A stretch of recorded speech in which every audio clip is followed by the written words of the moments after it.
Hello and welcome to the JW Thoughts channel. My name is Wally and today we need to talk about a video that absolutely blew my mind.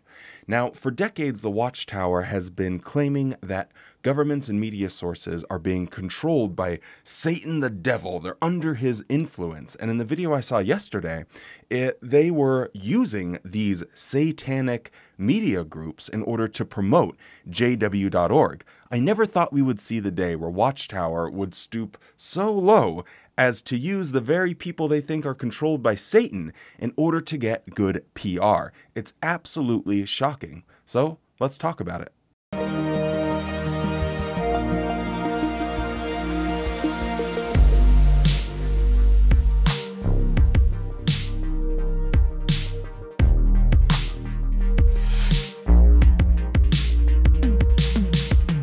October is National Bullying Awareness Month, and if this is something you or your child is struggling with, there is a lot of help out there. Yeah, that's right. JW.org is a free resource with information on how to successfully navigate bullying without resorting to violence or retaliation, right? Now, the first thing to mention is this is a sponsored segment, meaning Watchtower has paid for this to be aired by the Great Day Colorado show. Now, this is going to be about bullying, which is a very serious subject. And when you're dealing with a serious subject, the source absolutely matters. Imagine someone who has for decades been cheating on his wife, flying all around the world and cheating on her with various women all over the place, was being used as a resource and as an example of what it meant to be a good husband and a good father. The victims and survivors of that sort of behavior would be justifiably outraged that this person was being propped up as a good example.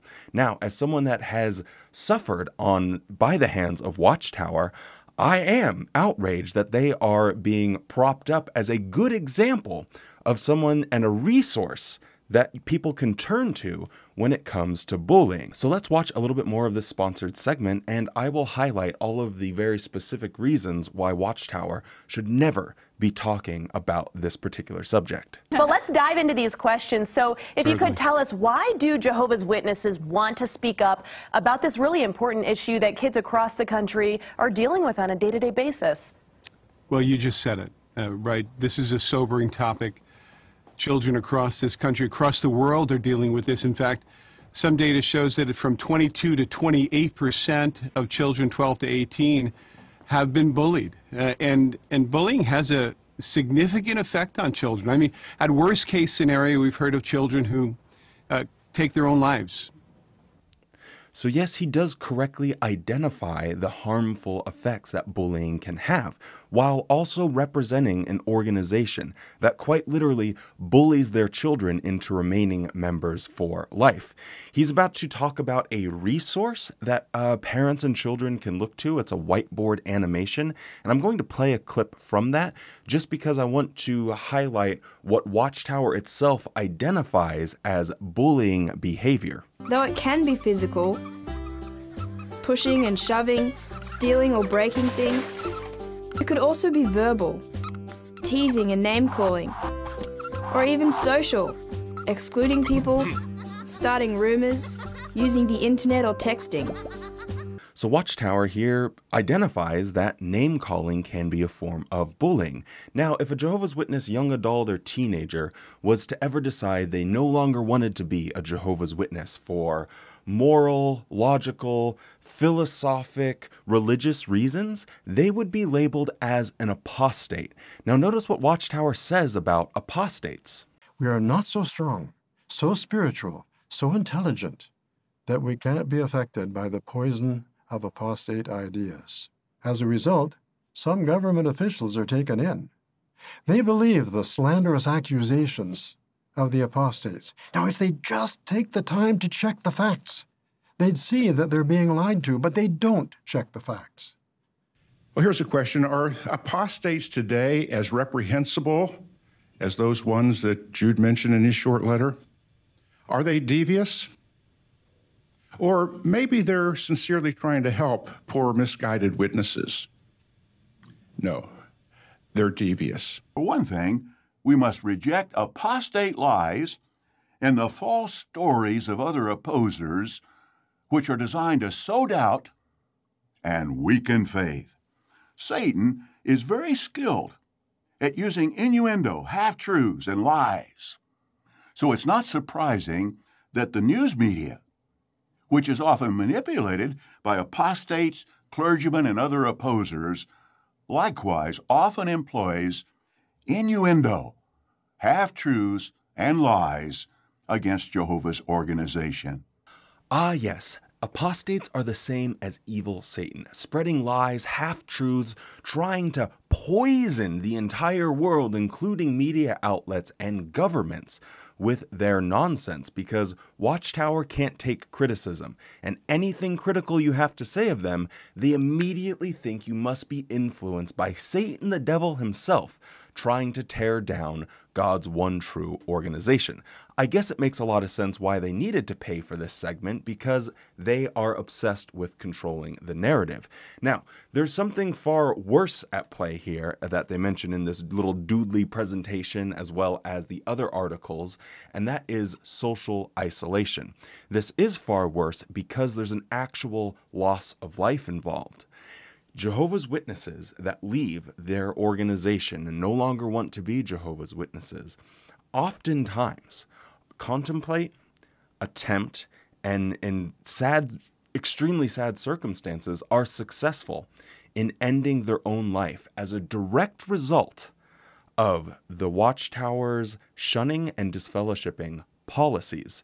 Now, I'm going to talk about that in just a second, but first I want to highlight how this social isolation starts at an extremely young age. They even make cartoons that babies are watching. So as soon as the babies are born into this world, they are watching these cartoons, training them that, yes, you are going to be socially isolated from the world. You got this, come on. Go, go, go. Yes. Bro, that was good.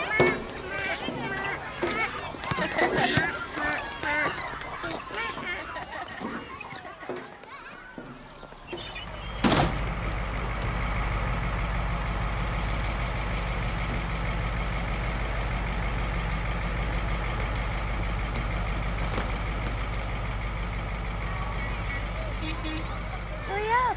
We're gonna be late. Yeah, let's go.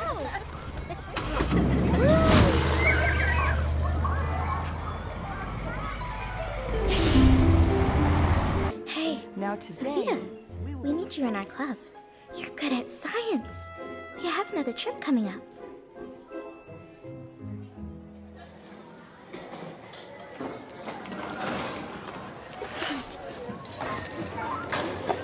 Hey, Sophia, come with us. So, anyway, all the kids had badges and prizes and stuff. And it sounded like a lot of fun. And it seems like they really need my help. I see. Oh, you see what's wrong with the car? No, I wish. No, I see why you want to be in the club. You do? Of course. We all want to have friends and do fun things. I just wish I had some kid friends. Jehovah wants you and me to have friends. But the question you need to ask yourself is, who should be my friend?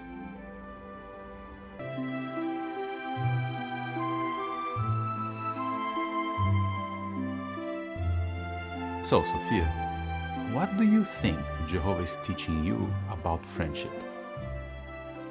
That I have to choose my friends carefully. And how can you know if someone should be your friend? If they help me be Jehovah's friend. I am not gonna join the club. That's my girl. We are so proud of you, Sophia. And Jehovah is proud of you too. So this little girl, Sophia, is very upset because she doesn't have any friends at school, and it's making her feel incredibly isolated. Now, this other little girl invites her to join a science club, and Sophia thinks that this would be a good cure for her isolation and get her more involved with kids her age. Now, for the sake of time, I had to cut all of this out, but basically what the parents do in order to stop this is they make up something that's not even in the Bible, but using Bible characters in order to mask this message and make it seem as if it's coming from Jehovah, from God, directly from the Bible, even though it's not. Now, at the end here, when she's like, I'm not going to join the science club, it doesn't really matter what choice she makes about that, because if she would have come to the conclusion, no, I still think that this would be a good thing for me, her parents would never sign off on it. They would absolutely say no and would not permit her to join the science club, and they would make that decision based purely off of the information that they get from Watchtower, telling Jehovah's Witnesses about the dangers of associating with anyone on the outside of the organization. Social isolation. For further proof of how this progresses once someone gets older, I would like to show you another video, and this one highlights what happens when a Jehovah's Witness, a teenager or young adult, wants to have a relationship with someone that's not a Jehovah's Witness. Looking back, my parents tried hard to do the right thing, to do things Jehovah's way. But because I didn't have a hatred for what's bad, I couldn't see anything wrong with my choices. This eventually led me to do things I later regretted. I ended up getting disfellowshipped. Sonia Erickson has been disfellowshipped. It crushed my whole family.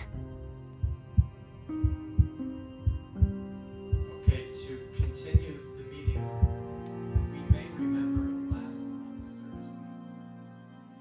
Later, my father explained to me that I couldn't remain in the home because I refused to change my lifestyle. He told me I was having a negative effect on my younger brother and sister. Jehovah directly judged 2 of Aaron's sons and put them to death. In this case, Jehovah asked Aaron and his family not to mourn in order to show the entire nation that they supported Jehovah's judgment. Mom and Dad saw that they needed to be loyal, just like Aaron. They loved me and wanted me to come back to Jehovah. I tried to contact them. I just wanted to talk and to hear their voice. I missed being with my family, and they thought about reaching out to me. But they knew that if they had associated with me, even a little, just to check on me, that small dose of association might have satisfied me.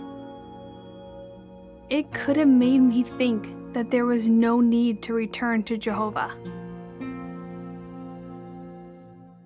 Yes, she is kicked out of the house, and her parents refuse to not only check in on her just to make sure she's okay, but to even answer the phone if she calls. Now, this is incredibly disturbing because if you grow up as a Jehovah's Witness, because of the training you receive from Watchtower, you will lack a certain amount of basic skills, like setting and maintaining boundaries, recognizing if you're in an abusive relationship, critical thinking. You're not going to have these skills, so it puts you at greater risk to be in a bad situation. Now, these phone calls that this daughter is making to her mom, she could very well be in a life-threatening situation. She could have made a bad decision and just needs help. But what are Jehovah's Witness parents to do? They're supposed to mimic a biblical character that when their sons made a mistake, were killed, and this biblical character didn't show any emotion. No love, no emotion, no compassion, only loyalty. And that loyalty is not to your family. That loyalty is not to your own children. That loyalty is to the Watchtower organization. You have to put them above everything else, even if your son or daughter that you kicked out of the house at an age when they were not ready to face the real world, even if they are calling you potentially in a life-threatening situation, your loyalty to Watchtower is more important than your own child's safety. I submit to you this is one of the most extreme examples of social isolation that can exist on planet Earth. And as Watchtower has already identified, social isolation is a form of bullying. Therefore, it concludes that Watchtower bullies children in order to stay members for life. Now, this bullying that Watchtower participates in by their social isolation directly leads to people ending their own life. When universally everyone that you have known ever since you were a kid and grown up with and cared about, all of your family and friends, because as hopefully the picture is clear here, this starts at a very young age and continues through your adult life.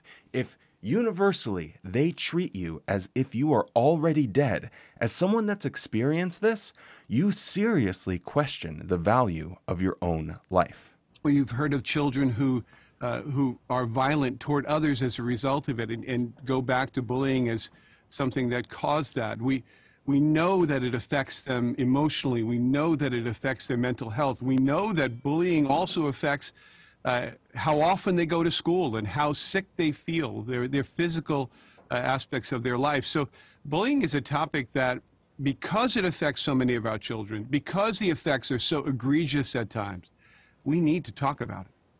Agreed. Yeah, agreed. Definitely agree. You know, it's a tough conversation, but what can really be done to help children going through this? Now, with full knowledge that Watchtower has of the suffering and even loss of life that their policies inflict on people, they still think that they are qualified to be leading a conversation about bullying. They want to be considered a resource for people that are experiencing harmful forms of bullying.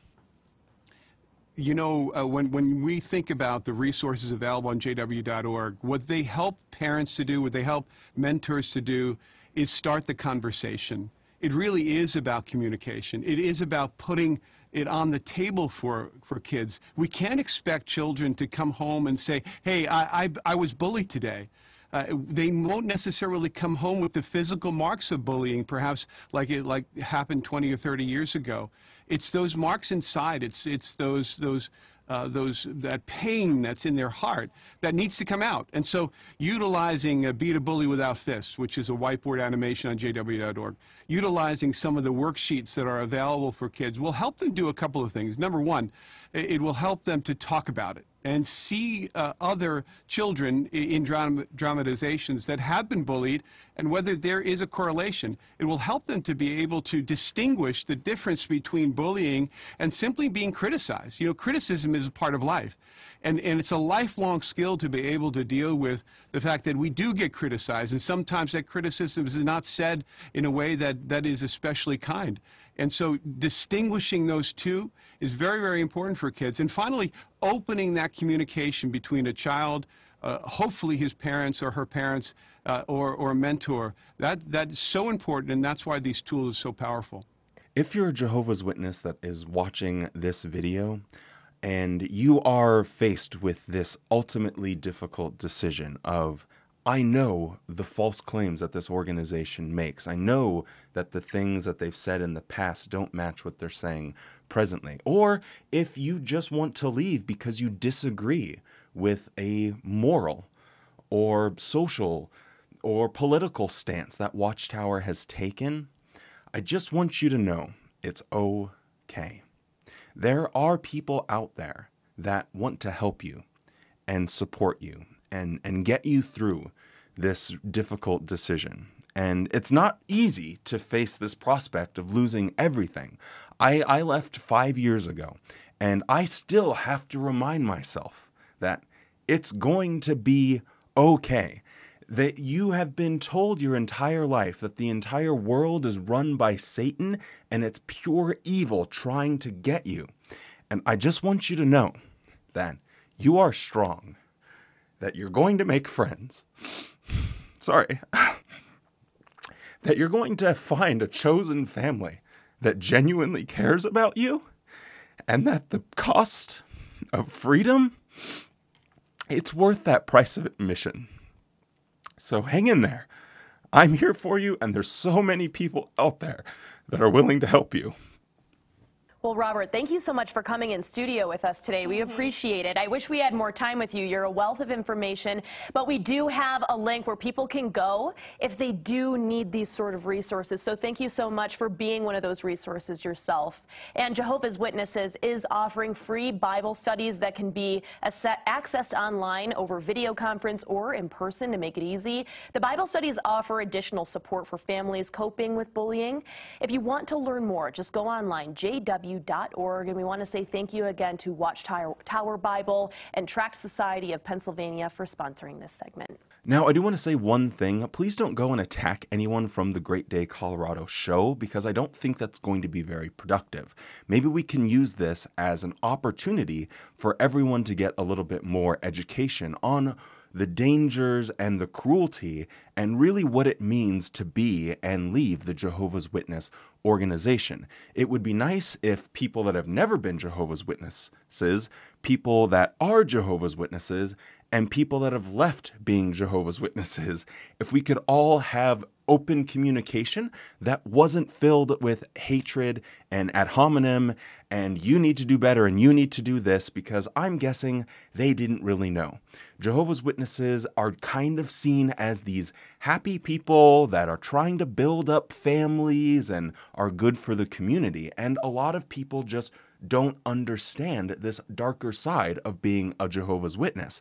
And hopefully with positive dialogue and good communication, we can help get the message out there in a way that's going to be a positive, upbuilding, educational experience for everyone, and not, a red-faced harangue and trying to attack and shut down people. Let's try and build everyone up and not be tearing anyone down. So please, if you've watched this video, don't go and attack anyone. Let's try and use this as a springboard to open up more means of conversation. Please drop a like on this video. It helps it get out to more people on YouTube, and this message is extremely important in my opinion. So hopefully we can get this message to as many people as possible. If you're a Jehovah's Witness or a former Jehovah's Witness and you see this, you should make a YouTube video on it or something, or you should try and do something about it as well, because I think it would be a really, really positive and good opportunity for everyone to learn something. Anyway, thank you so much for joining me. Don't forget to subscribe to the channel for more. I'm bad at that. I'm all emotional now. The intros, outros, whatever this is, it's terrible. You know what the shtick is. I talk about cults and stuff. Bye.